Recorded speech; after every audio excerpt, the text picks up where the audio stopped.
Quand j'ai rencontré mes parents, ils sont arrivés dans l'orphelinat. J'étais un peu autoritaire et je refusais en fait d'être adoptée. Mais quand j'ai rencontré mes parents, particulièrement mon père, quand j'ai vu arriver, je me suis assise sur ses genoux et je lui ai dit dans mon dialecte de bébé que je partirais avec lui. Moi, je m'appelle Yanganté. Quand j'ai été déposée à l'orphelinat, ils m'ont donné le prénom Awa, qui veut dire Ève. Mais en fait, quand j'étais petite, j'étais une enfant un petit peu autoritaire. Et donc, ils m'ont changé mon prénom parce que je donnais beaucoup d'ordres.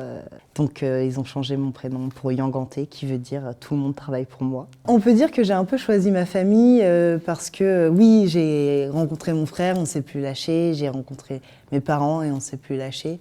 Et c'est marrant de cette expression « on ne choisit pas sa famille » parce qu'au final, j'ai complètement choisi ma famille de A à Z. Alors j'ai un frère qui s'appelle Mamadi, donc on a été adoptés ensemble. Et on n'a pas du tout eu le même rapport à l'adoption puisque lui, il avait aucune confiance en les personnes blanches. Donc il a eu peur d'être adopté, il avait peur en fait qu'on le mange, que les blancs viennent pour le manger. Et en fait, en découvrant mes parents, en découvrant leur bienveillance, ça s'est très vite calmé.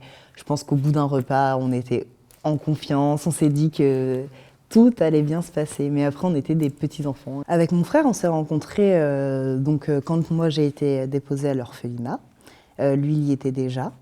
Et en fait, il m'a vite pris sous son aile parce qu'il avait vu un enfant mourir là-bas. On ne s'est jamais quittés.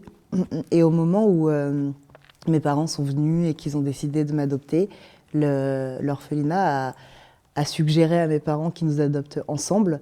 J'ai envie de retrouver mes parents, particulièrement ma mère, parce qu'à l'âge où j'ai l'impression qu'il y a une connexion qui me manque dans ma vie, au moins comprendre où elle a vécu et peut-être la retrouver. Des fois, je m'imagine à quoi ma mère pourrait ressembler et en fait, je me dis juste qu'elle me ressemble. Je me dis qu'elle doit me ressembler, on doit avoir les mêmes yeux, la même bouche. Et peut-être en fait que je tiens de mon père, je sais pas. Il m'arrive de me mettre la pression par rapport au temps de la vie où je me dis mais en fait peut-être que demain ils vont mourir et ça peut me créer de l'angoisse. Mais en fait j'ai aucun poids et aucun contrôle dessus parce qu'en fait c'est possible qu'ils soient déjà décédés. Quand on a dû partir de l'orphelinat, donc pour prendre l'avion, enfin pour notre grand voyage quoi, j'ai pris peur d'un coup. J'avais 2 ans, donc j'ai pris peur. Je me suis dit, mais wow, qu'est-ce qui va m'arriver? Pourquoi je monte dans cette voiture? Mais j'ai mis une gifle à ma mère, par peur, qui a été très vite calmée par mon père, qui m'a dit, c'est pas comme ça que ça va se passer, ma grande. J'ai très bien compris, je l'ai plus jamais refait, mais je pense que c'est un geste hyper naturel et j'ai aucune violence contre ma mère et ils n'ont jamais eu de violence envers moi, mais c'est vraiment juste la peur d'un enfant qui va être enlevé à son pays et qui comprend qu'en fait c'est concret quand elle dit qu'elle va partir avec quelqu'un, qu'elle va vraiment partir avec cette personne. Ça m'a fait peur un peu. La première interaction que j'ai eue avec ma mère, je m'en souviens pas, mais ils sont restés 1 mois avec nous en Guinée avant donc qu'on soit adoptés. Donc je pense que on a appris à se connaître petit à petit, mais c'est la gifle, c'est le moment où j'ai pris peur. C'est tombé sur elle parce que c'est elle qui a voulu me mettre dans la voiture, mais ce serait tombé sur mon père tout aussi bien. Quand je suis arrivée en France, j'ai pas beaucoup de souvenirs, mais j'ai souvenir de ce déracinement quand même assez fort. Je change de climat, je change de personnes que je côtoie. J'ai des parents. Rien que le fait d'avoir des parents, c'est hyper intense. Le fait d'aller dans des églises pour aller à des baptêmes, ça m'a traumatisée. J'ai eu super peur des curés français, ça m'a vraiment perturbée. Ou le fait qu'on m'amène dans des lieux culturels que je connaissais pas, comme les cirques, ça m'a fait peur en fait. Quand tu es dans un pays et que tu arrives dans un autre et qu'on te dit tous les enfants du monde ont des cadeaux parce que le Père Noël fait le tour du monde pour apporter des cadeaux. Moi, non, en fait. Avant, il n'y avait pas de Père Noël, il n'y avait pas cette notion, en tout cas dans l'orphelinat, où il y avait le Père Noël et être couverte de cadeaux.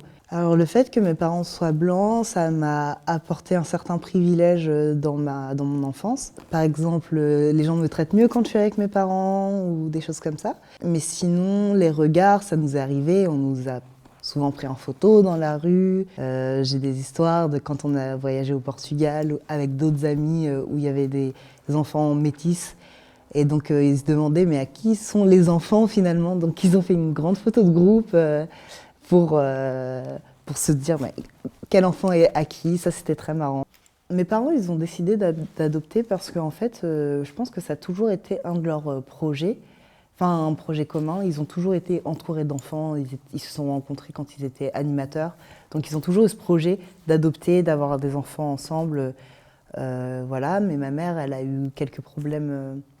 Je ne rentrerai pas dans les détails, mais elle a eu des problèmes de grossesse et du coup de stérilité. Donc, ils nous ont adoptés, mais ils nous ont toujours dit que quoi qu'il arrive, ils nous auraient adoptés. Si je devais dire quelque chose à ces enfants qui vont être adoptés, qui ont été adoptés, c'est que chaque histoire de famille est hyper différente. Faut jamais se baser sur une histoire d'adoption qui s'est bien ou mal passée. Ce sera toujours différent, comme dans les familles qui sont liées par le sang en fait. Chacun construit sa propre histoire, mais on me dit souvent que c'est une chance d'être adopté. Je ne sais pas si c'est vraiment une chance, puisque en fait, ma vraie chance aurait été peut-être de grandir avec mes parents, d'avoir la chance de grandir avec mes parents. Mais quand la vie te donne pas cette chance-là, bah, faut se dire que tu en as une deuxième avec des parents, et j'espère qu'ils seront bienveillants avec vous, comme les miens ont été avec moi.